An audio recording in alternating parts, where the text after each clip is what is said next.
السلام علیکم ورحمۃ اللہ وبرکاتہ۔ الحمد للہ رب العالمین والعاقبۃ للمتقین والصلاۃ والسلام علی خیر خلقہ نبینا و سیدنا و حبیبنا محمد بن عبد اللہ صلوات اللہ وسلامہ علیہ وعلی آلہ و ازواجہ و اصحابہ ومن والاہ الی یوم الدین، اما بعد۔ اعوذ باللہ من الشیطان الرجیم، بسم اللہ الرحمن الرحیم۔ قد افلح من زکاہا۔ حاضرین کرام اور اسلامی بھائیوں، زکوٰۃ کے اس شرعی کورس کے اندر آپ لوگوں کو میں خوش آمدید کہتا ہوں اور اللہ تعالیٰ سے یہ دعا کرتا ہوں کہ رب العالمین ہم سب کو اس موضوع کو سمجھنے اور سمجھانے کی توفیق عطا فرمائے اور ہمیں زکوٰۃ کے سلسلے میں خاطر خواہ علم سے نوازے۔ یہ زکوٰۃ کا شرعی کورس انشاءاللہ العزیز مسلسل چلے گا یہاں تک کہ یہ موضوع مکمل ہو جائے۔ چند گزارشات کے ساتھ میں شروع کرتا ہوں۔ پہلی بات تو یہ ہے کہ آپ لوگ غور سے سنیں گے۔ دوسری بات، اہم نقطے اور پوائنٹ لکھنے کی کوشش کریں گے۔ سننے کے بعد اسے اپنے ذہن و دماغ میں بٹھانے کی کوشش کریں گے۔ اللہ تعالی ہم سب کی مدد فرمائے اور زکوٰۃ جیسے اہم موضوع کو اچھی طرح سے سمجھنے اور سمجھانے کی توفیق عطا فرمائے، آمین۔ آئیے سب سے پہلے ہم زکوٰۃ کا لغوی معنی سمجھتے ہیں کہ عربی زبان کے حساب سے زکوٰۃ کا معنی، مطلب، مفہوم اور ارتھ کیا ہے۔ اگر ہم دیکھیں تو زکوٰۃ کے لغوی معنی بہت سارے ہیں۔ انہی میں سے ایک معنی ہے بڑھوتری، پاکی اور صفائی، زیادتی، کامیابی اور مختلف معنی زکوٰۃ کے ہیں۔ زکوٰۃ کے معنی بڑھنا بھی ہوتا ہے، زکوٰۃ کے معنی برکت بھی ہوتا ہے، زکوٰۃ کے معنی زیادہ ہونا بھی ہوتا ہے، اور یہ سارے معانی شریعت کے اندر موجود ہے۔ تو زکوٰۃ کے معنی ہوتا ہے نمو، بڑھنا، پروان پانا، برکت کا اترنا، صفائی اور ستھرائی، گندگی اور میل کچیل سے پاکی۔ یہ زکوٰۃ کا عربی زبان کے حساب سے معنی ہے۔ چنانچہ اگر آپ سے کوئی پوچھے کہ زکوٰۃ کا لغوی معنی کیا ہے، عربی زبان کے حساب سے زکوٰۃ کا مطلب کیا ہے، تو آپ کہہ سکتے ہیں زکوٰۃ کے معنی بڑھنا، بڑھوتری ہونا، زیادتی ہونا۔ زکوٰۃ کا معنی پاکی، صفائی، ستھرائی، اور اس کے علاوہ بہت سارے معنی زکوٰۃ کے اندر گھیرے ہوئے ہیں۔ لغوی معنی کے بعد آئیے ہم ضرور سمجھیں کہ زکوٰۃ کا شرعی اصطلاح کے اندر کیا مفہوم اور کیا مطلب ہوتا ہے، یعنی شریعت کے اندر شرعی پربھاشا اور شرعی نقطہ نظر سے زکوٰۃ کا مطلب کیا ہوتا ہے۔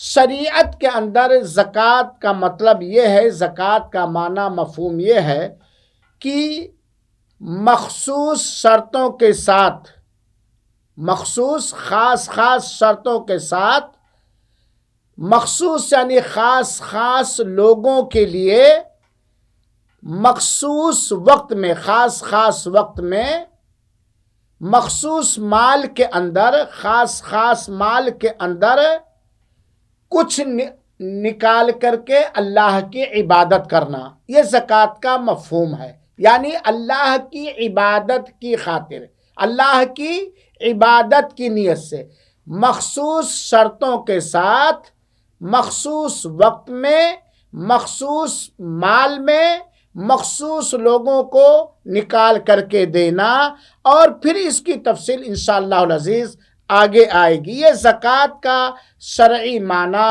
اور شرعی مفہوم ہے۔ میرے بھائیوں اور ساتھیوں اور میری ماؤں اور بہنوں، زکوٰۃ اگر دیکھا جائے تو زکوٰۃ کی 3 قسمیں ہیں، 3 طرح کی زکوٰۃ ہوتی ہے۔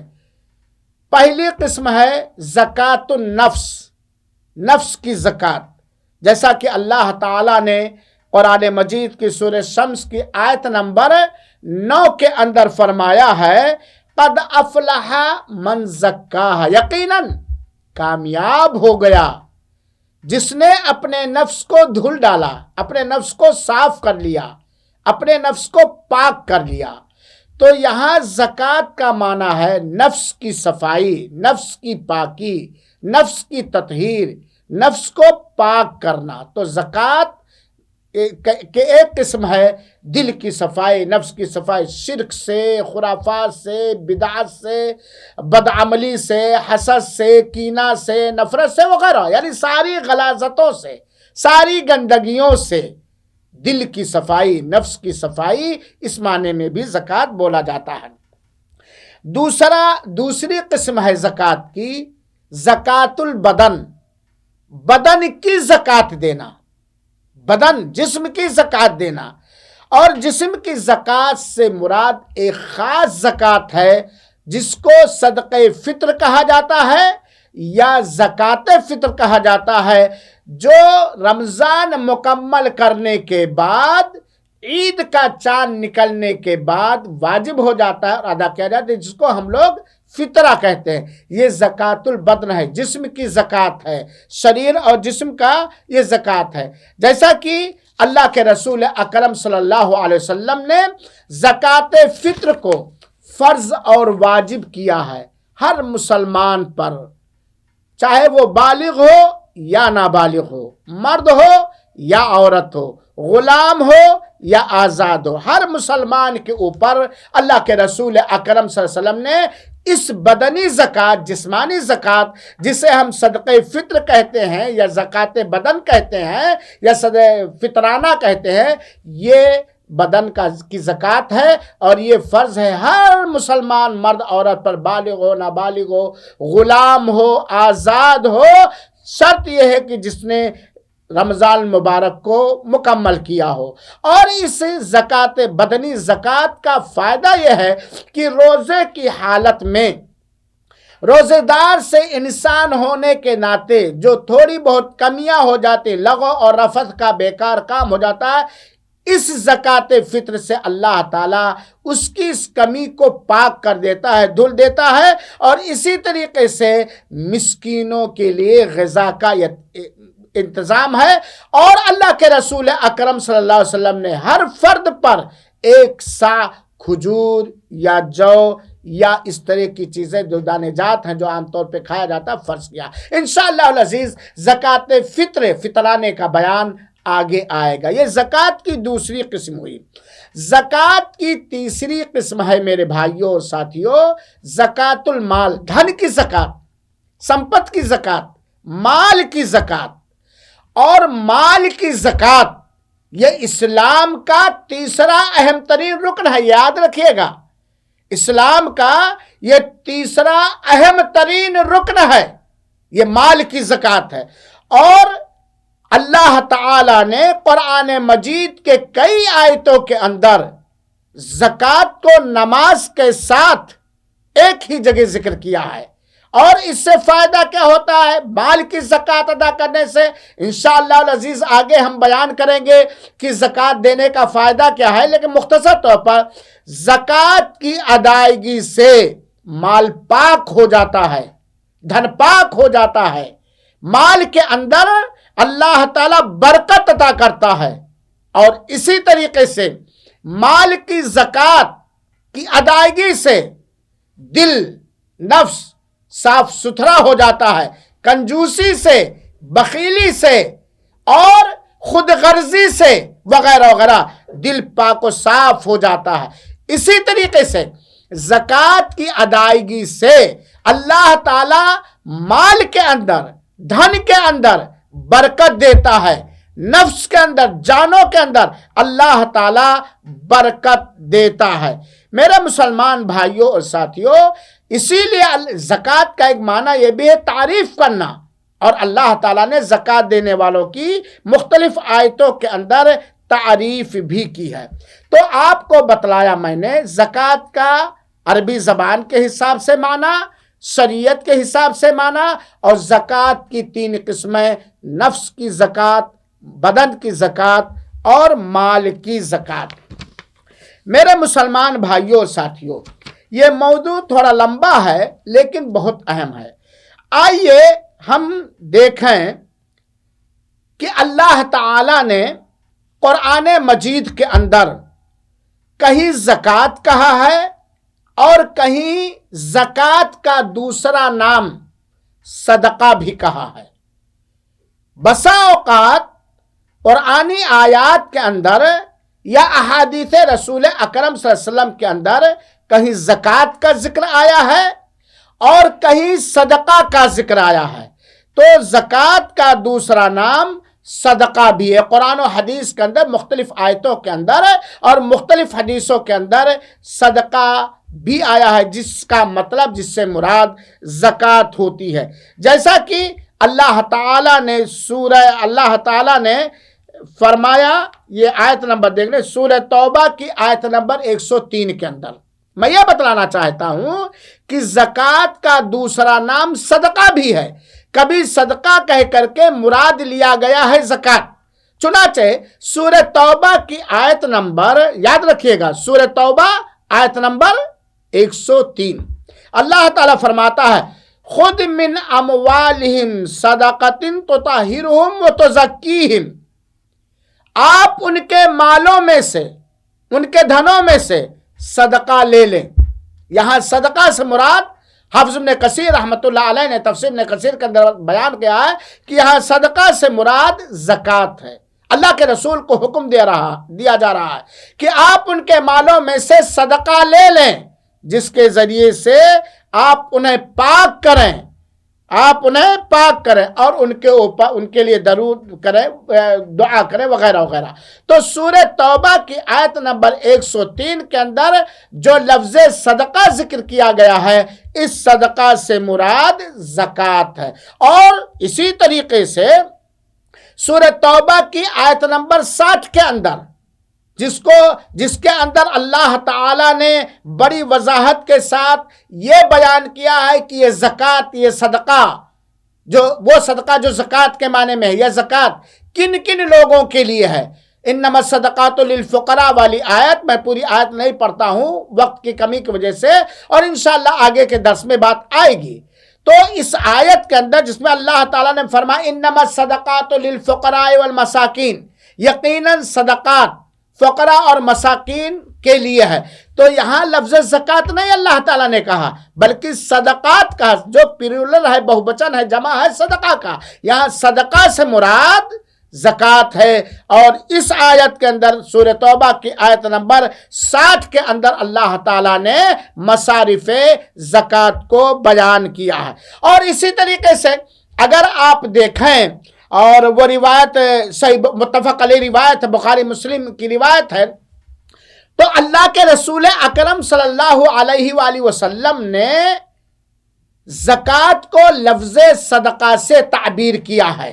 اور وہ حدیث اس طریقے سے ہے کہ اللہ کے رسول اکرم صلی اللہ علیہ وسلم نے حضرت معاذ بن جبل رضی اللہ تعالی عنہ کو یمن کا گورنر بنا کر کے بھیجا، اور انہیں یہ حکم دیا، یہ نردیش دیا، یہ آدیش دیا۔ کیا حکم دیا؟ اللہ کے رسول نے کہا فَأَعْلِمْهُمْ أَنَّ اللَّهَ افْتَرَضَ عَلَيْهِمْ صلی اللہ علیہ وسلم بھی روایت ہے، سب سے پہلے انہیں لا الہ الا اللہ کی دعوت دو، میرے رسول ہونے کا اقرار، اگر وہ مان لے تو اس کے بعد نماز کا کہو کہ تمہارے اوپر 5 وقت کی نماز ہے، یہاں لفظ صدقہ۔ فَأَعْلِمْهُمْ، اے معاذ تم انہیں بتلا دو کہ اللہ تعالیٰ نے ان کے اوپر صدقہ فرض کیا ہے، صدقہ تُؤْخَذُ مِنْ أَغْنِيَائِهِمْ فَتُرَدُّ عَلَى فُقَرَائِهِمْ، یہ صدقہ ان کے مالداروں کے مال میں سے لیا جائے گا اور ان کے فقیروں میں خرچ کر دیا جائے گا۔ یہاں لفظ صدقہ جو ہے یہ زکوٰۃ کے معنی میں ہے، تو صدقہ سے کبھی زکوٰۃ مراد ہوتی ہے۔ یہ الگ بات ہے کہ عام صدقہ جس کو ہبہ کہا جاتا ہے یا عطیہ کہا جاتا ہے، جس کو ایک بندہ خرچ کرتا ہے اللہ تعالیٰ کے ہاں اجر و ثواب حاصل کرنے کے لیے، تو زکوٰۃ کا مفہوم اور زکوٰۃ کا استعمال کبھی لفظ صدقہ پر بھی ہوتا ہے۔ چنانچہ پچھلے بیان سے پتہ چلا کہ صدقہ کی کئی قسمیں ہیں، صدقہ کی کئی قسمیں ہیں۔ ایک وہ صدقہ ہے جس کو صدقۃ الفرض کہا جاتا، فرض صدقہ، جس سے مراد زکوٰۃ ہے۔ ایک صدقہ فرض ہے مالداروں کے مالوں کے اندر، جس کا مطلب کیا ہے؟ زکوٰۃ۔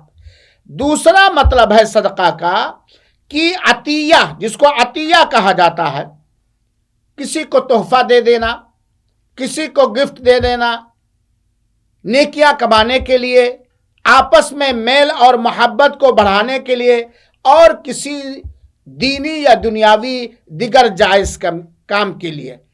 اسی طریقے سے ایک صدقہ ہے عام صدقہ، عام صدقہ جو بندہ کسی کو بھی اللہ تعالی سے اجر و ثواب حاصل کرنے کے لیے دیتا ہے۔ تو یہ صدقہ کی تین قسمیں ہوئی۔ ایک نفل صدقہ، عام صدقہ جو بندہ کسی کو بھی اللہ تعالی سے اجر و ثواب حاصل کرنے کے لیے دیتا ہے، اور یہ صدقہ نہ اس نے اپنے اوپر فرض کیا ہے، نہ اللہ تعالی کی طرف سے فرض اور واجب ہے۔ ایک صدقہ ہے صدقۃ المال، یعنی مال کی زکوٰۃ ادا کرنا۔ ایک صدقہ ہے جس کو گفٹ یا عطیہ یا ہبہ کہا جاتا ہے، جو آدمی آپسی تعلقات کو مضبوط کرنے کے لیے، کسی کے دل میں خوشی داخل کرنے کے لیے ادا کرتا ہے۔ یہ صدقہ کی تین معنوں میں استعمال ہوتا ہے۔ اللہ تعالیٰ سے دعا ہے کہ رب العالمین ہم سب کو زکوٰۃ کا لغوی معنی، شرعی معنی اور یہ ساری باتیں جو کہی گئی ہیں غور سے سننے سمجھنے کی توفیق عطا فرمائے، اور انشاءاللہ العزیز جلد ہی ہم آپ سے ملاقات کریں گے یہ لے کر کے کہ اسلام میں زکوٰۃ کی حیثیت کیا ہے۔ والسلام علیکم ورحمۃ اللہ وبرکاتہ، وجزاکم اللہ احسن الجزاء۔